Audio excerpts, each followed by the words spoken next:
Hello, I'm London Swan. A bill under consideration during this year's legislative session could put an end to universities forcing retirement on their senior employees. WTIU's Amanda Malkowski has more.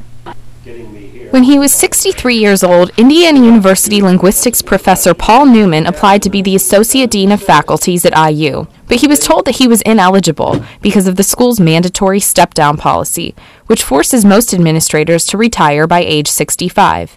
In 2000, Newman filed a complaint with the Equal Opportunity Employment Commission. I couldn't understand it. It was amazing. You know, at the time when I filed the complaint, the argument was that, well, since no one had complained, the law must be, our policy must be okay. And so they were surprised. Newman won his case in 2002, and the policy was changed slightly to allow high-level administrators to apply for one-year contract extensions. Under federal law, public universities can legally force policymakers to step down because of age. But a new law passed this session by the Indiana Senate would override that, forcing IU to change its practices. Bedford State Senator Brent Steele says he was inspired to write the bill when he learned that a dean in IU's law school was going to be forced to step down. At age 64, I think that I've got something to offer, and I can't imagine that just because I passed another year that I wouldn't.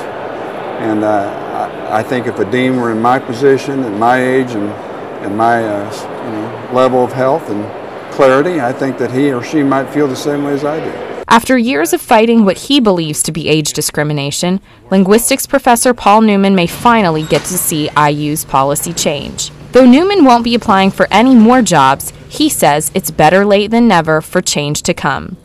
For WTIU News, I'm Amanda Malkowski.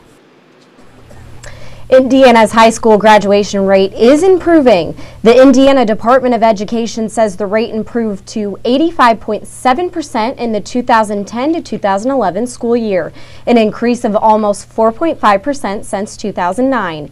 It also marks the 5th consecutive year that the graduate rates have improved. Superintendent of Public Instruction Tony Bennett says a record high 171 public schools out of 378 schools reached 90% or more of their students graduating in 4 years.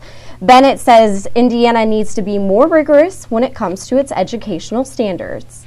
Now here's a quick check of the weather. Tonight, cloudy, chance of rain and snow after midnight, lows in the lower 30s. Tomorrow, mostly cloudy, a 20% chance of snow showers, highs in the upper 30s.